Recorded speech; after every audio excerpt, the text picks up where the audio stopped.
It was so exciting to have Phylicia back with us and for she and I to get to really inhabit scenes together because we didn't have the opportunity to do that the first time around. And she and I have been, ringside a bunch of those days and just getting to talk and really get to know each other. And, she's been someone that through the whole of even before my career that I just looked up to as a woman and certainly as a performer. So there's a lot of life imitating art. The warmth I think that we feel personally for each other gets to communicate on screen.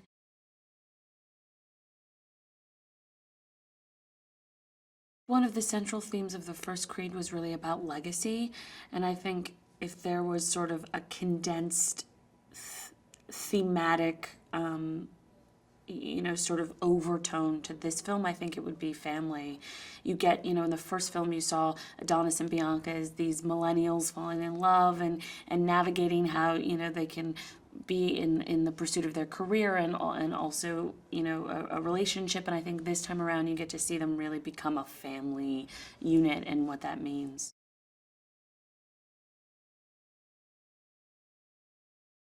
I thought that there was such an interesting opportunity. Obviously, Drago means so much in the Rocky films. So to bring back a character and to bring back his son in the context of this new film, I thought would mean so much to Rocky fans.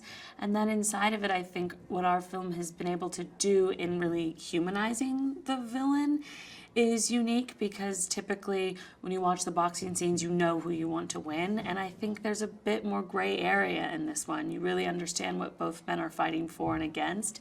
And so I think I hope it makes the boxing scenes even that more compelling dramatically.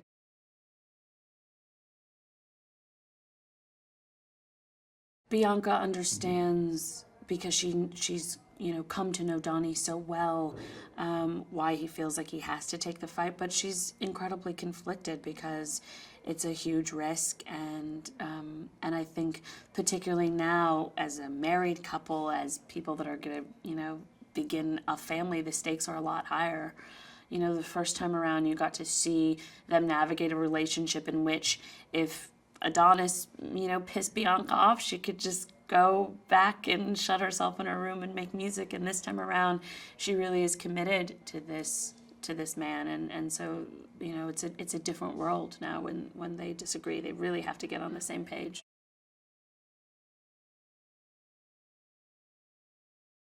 What I love about Bianca is she's someone that really has her own agency and has so much going on in her world, and you definitely get to see that, including, this time around having 3 songs that I get to perform in the context of the film, and I think that that's really exciting for audiences that she is continuing on her journey.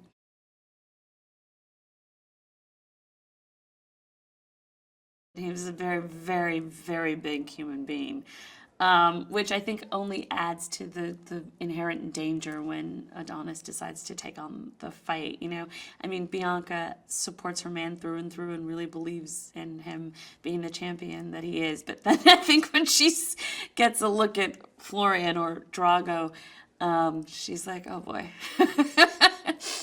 Oh boy, why him?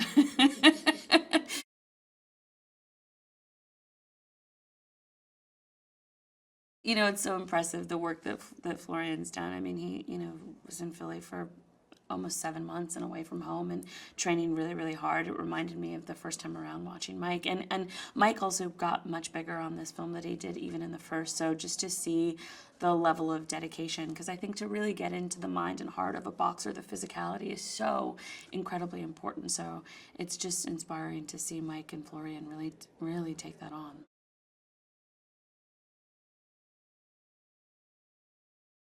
He's such a hard worker. His work ethic is it's astounding. I think that was sort of one of the ways that we first connected.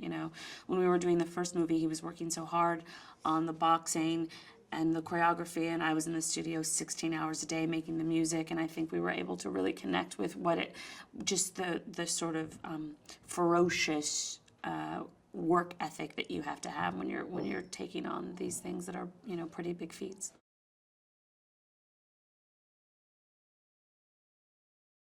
I mean, when I saw his film the land, I was convinced that he was just the perfect person to tell this story. Just the mixture of sort of authenticity and the sort of grittiness and electricity that he brought to that story, I thought really translated well to our world. And then oddly, he and Ryan share so many similarities that were striking to me. Just how young they are, taking on, their first studio movie outside of having their first indie movie be received so well at Sundance, that they both are with their high school sweethearts, that they both went to USC, were there at the same time. I just thought that there was a lot of sort of, connection between them. And not that we in any way wanted to find, another Ryan Coogler. I think Steven is singular and very much, his own voice, and wants to come in and tell his own story inside of this.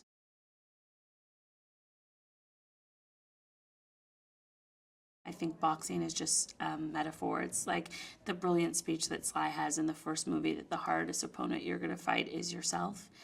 And I think when you can connect the getting through whatever struggles or hardships you have in your life to something more meaningful than just you, if you can connect it to your family, to community, to your ideals, then I think you never lose. And so I feel like that has really matured, that idea has really matured in our film, and certainly that desire has matured in our protagonist, Adonis.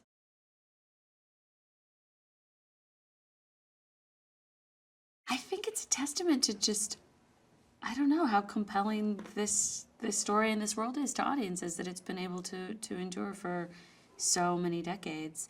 And I think there is poignancy in it. It feels like, in a weird way, they're passing the torch to us, I think what Sly was able to do with the first Rocky, to make almost a renegade film, well before people were really doing that.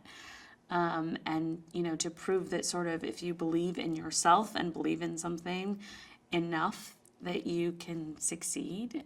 And Sly was able to prove that and continues to prove that with Rocky, and I think there's something just so exciting and inspirational about that, and certainly being a part of that as a young artist who has big hopes and big dreams. I think it's pretty exciting for Mike and for myself and for Flory, and I think every day we come in going like, yeah, this is pretty cool.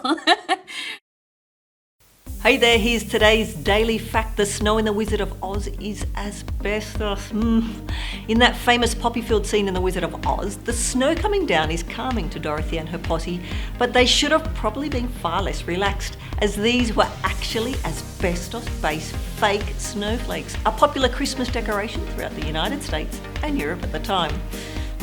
Now click here below to subscribe for more great content.